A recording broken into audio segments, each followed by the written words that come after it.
హరి ఓం మహాగణాధిపతయే నమ, మహాసరస్వత్యై నమ, లక్ష్మీ హైగ్రీవాయ నమ, మేవ దక్షిణామూర్తయే నమ.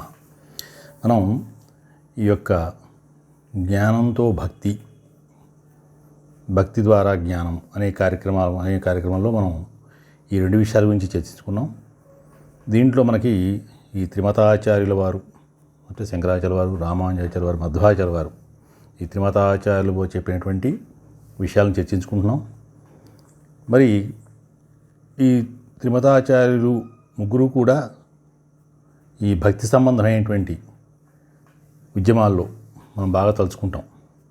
భారతీయ చరిత్ర సంస్కృతిలో మళ్ళీ భారతీయ సంస్కృతికి మరి అనేక రకాలైనటువంటి సమస్యలతో కొట్టుమిట్టాడుతున్నప్పుడు వాళ్ళు సంస్కరించి మళ్ళీ పునరుజ్జీవింపజేశారు ఈ యొక్క హిందూ మతాన్ని అని చెప్పచ్చు. మనం అంత బాగా కృషి చేశారు త్రిమతాచార్యులు కూడా.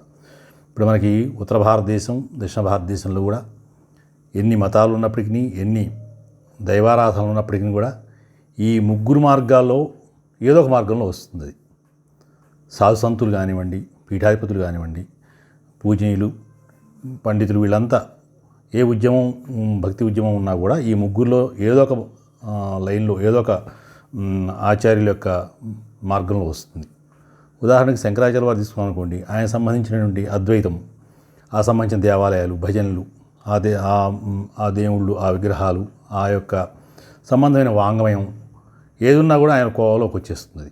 అట్నే రామానుజుల వారు విష్ణు క్షేత్రాలు, ఇవన్నీ కూడా అమ్మవార్లు, విష్ణు క్షేత్రాలు, లక్ష్మీ అమ్మవారు, ఇవన్నీ కూడా ఎక్కడ ఉత్తర భారతదేశంలో ఉన్నా ఆ సంబంధించినటువంటి వాళ్ళంతా ఆయన దాంట్లోకి వస్తారు.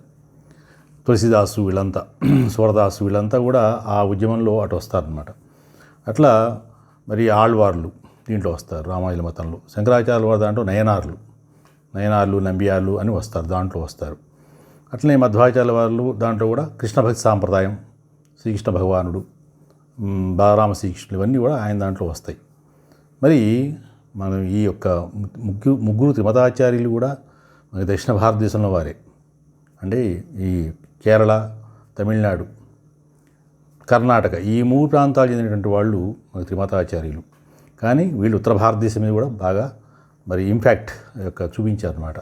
అంటే దానికి సంబంధించినటువంటి మనకు శంకరాచార్య వారిని తీసుకున్నాం అనుకోండి, ఆయన అనేక దేవాలయాలను సంస్కరించి మరి అమ్మవారు ఉగ్రరూపంలో ఉన్న అమ్మవారిని శాంత స్వరూపిణిగా తీసుకొచ్చి ఆయన ఉపాసన బలంతో మరి లలితామ్మవారిని రూపాన్ని మనకి తీసుకొచ్చి కొన్ని దేవాలయాల్లో ప్రశాంతతను చేకూర్చడం కోసం మరి సత్వగుణానికి ఆయన ప్రాముఖ్యత ఇచ్చి ఆ సత్వగుణ సంబంధమైన దేవతల్ని ఆయన మళ్ళీ స్థాపించడం జరిగింది. కొన్ని దేవాలయాల్లో చాలా ఉగ్రంగా ఉండేవి అమ్మవార్లు, అవన్నీ కూడా శంకరాచార్య వారు తీర్చిదిద్దారు.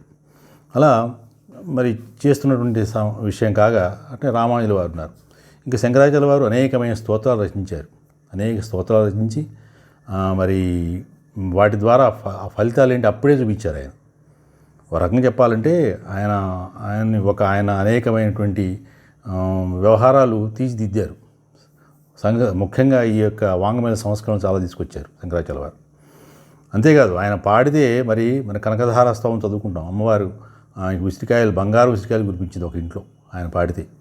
కాబట్టి అంత మహత్తు కలిగినటువంటి శంకరాచార్య వారు నిజంగా మరి ఆయన భక్తిలో మంచి విషయం అని చెప్పుకోవాలి.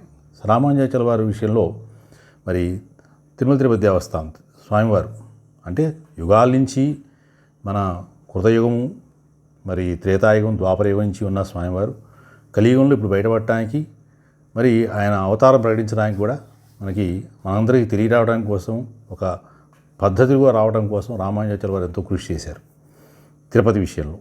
అట్నే శ్రీరంగంలో కూడా ఆయన చాలా కృషి చేశారు. అట్లా శ్రీ వైష్ణవాన్ని తీసుకొచ్చి మరి సామాన్య జనులకు సైతం మరి అందించి మరి ఓం నమో నారాయణాయ అందరి చేతి చెప్పించి అందరికీ కూడా మోక్షం ఉండాలి, అందరూ సుఖపడాలి, అందరికీ కూడా భగవద్ విషయం తెలియాలి, అందరూ భగవంతుని సంతానమే అని చెప్పి ఆయన సామాన్యుల చేత కూడా దీక్షలు పట్టించి సామాన్యులు కూడా భక్తి ఉద్యమం తీసుకొచ్చినటువంటి వారు రామానుజుల వారు. కాబట్టి ఆయన కులమతం సంబంధం ఏమి లేకుండా మరి భక్తి ఉద్యమంలో తీసుకొచ్చారు రామానుజుల వారు.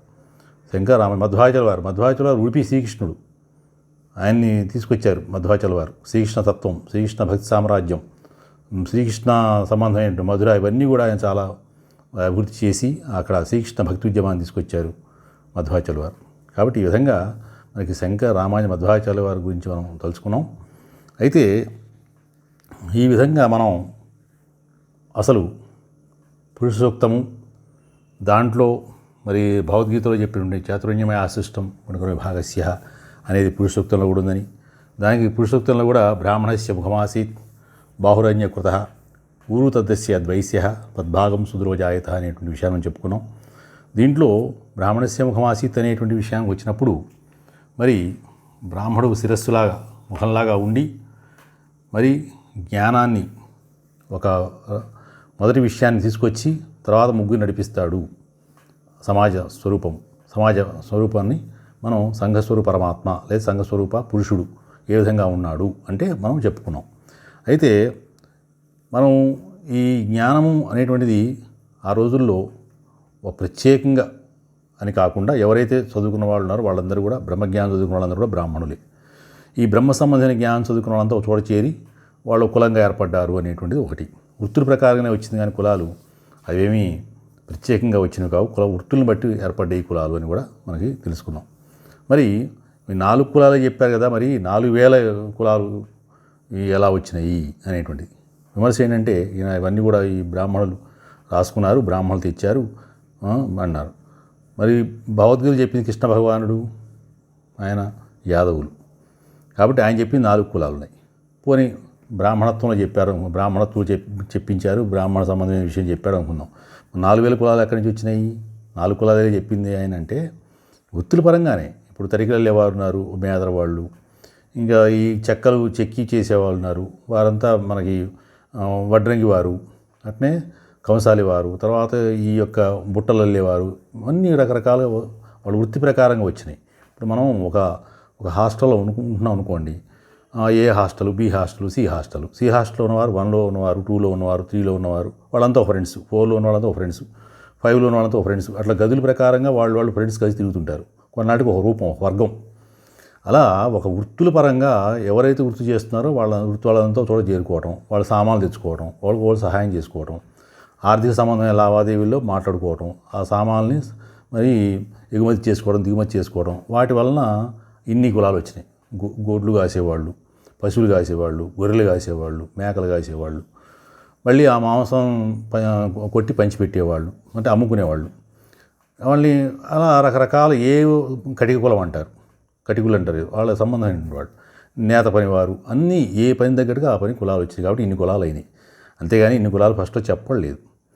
తర్వాత ఎవరి అనుకూలంగా ఎవరి వృత్తిపరంగా వచ్చాయని తెలుసుకున్నాం. అయితే దీంట్లో వ్యవసాయం ఉంది.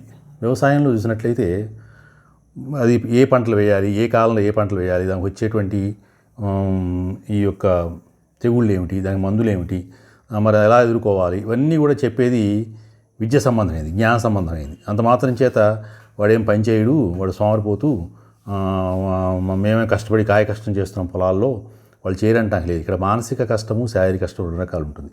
మనస్సుని మధించి కూర్చుని తయారు చేసేటువంటిది జ్ఞానం.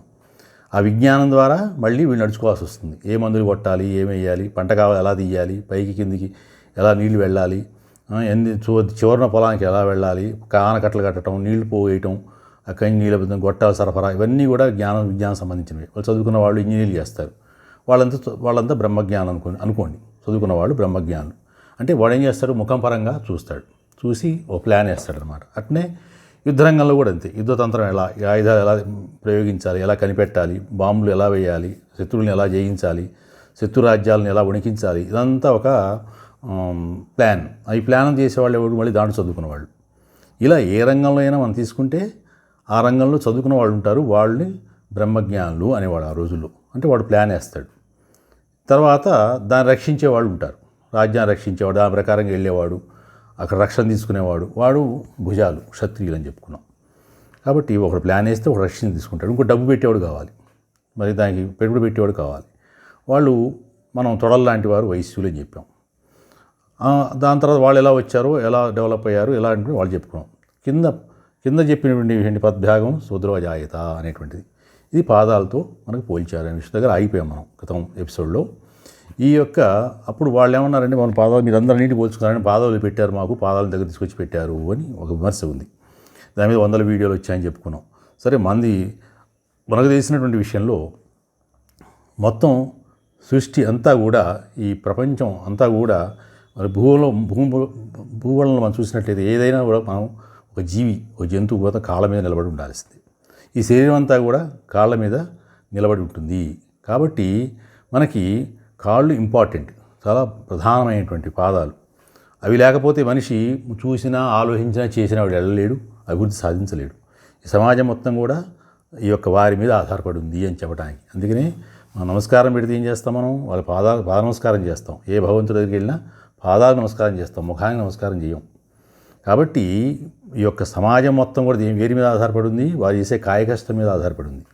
కాబట్టి వాళ్ళు నమస్కారం చేస్తున్నాం. మనం ఎంతో కాయకష్టం చేసి వ్యవసాయం చేస్తే కానీ పంట బయటికి రాదు.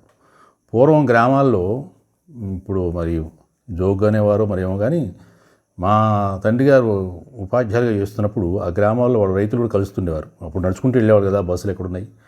వాళ్ళు అనేవారు కదా, ఏంటి స్వామి మీరు కష్టపడుతున్నారంటారు, మీరు శుభ్రంగా వెళ్ళి కుర్చీలో కూర్చొని ఒకటమే కదా మీకు జీతం వస్తుంది, మేము అట్ట కాదు, పొలాలకు వెళ్ళి చాలా కష్టపడి స్వేదం పిండాలి అనేవాట, నవ్వుకునేవాట.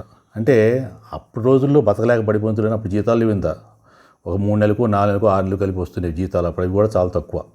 మరి అప్పుడే అట్టన్నారంటే ఇప్పుడు ఏమైనా వస్తుందో మనకు తెలియదు అనుకోండి. అంటే ఏమిటి అంటే మానసిక కష్టము, శారీరక కష్టము అనేటువంటిది. మరి ఈ బ్రహ్మజ్ఞానులు, బ్రాహ్మణులు కూడా చాలామంది రైతులు ఉన్నారు, వ్యవసాయం చేశారు. ఆధునిక కాలంలో విమర్శలు చేస్తూ వాళ్ళు సోమరిపోతులు తిని కూర్చున్నారు అని మాట్లాడుతున్నారు. కానీ దాంట్లో వ్యవసాయం చేసిన వాళ్ళు ఉన్నారు, ఆ రోజుల్లో పండించిన కవులు ఉన్నారు, రచయితలు ఉన్నారు, మరి మా వేద పండితులు ఉన్నారు, జ్ఞానులు ఉన్నారు. చాలామందికి పొలాలు, చాలా స్థలాలు, అప్పట్లో అదే వ్యాపారంగా ఉన్నవాళ్ళు ఉన్నారు. ఇంకా కొన్ని విషయాలు మనం వచ్చేటువంటి భాగంలో తెలుసుకుందాం. స్వస్తి.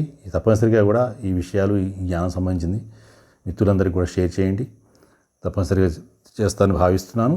స్వస్తి. శ్రీకాంతాయ కళ్యాణ నిధిర్దినాం శ్రీ వెంకటనివాసాయ శ్రీనివాసాయ మంగళం. కర్కటే ఫలఫలున్యాం తులసి కానోద్భవాం పాండే విశ్వంభరాం గోదాం వందే శ్రీరంగనాయకీం.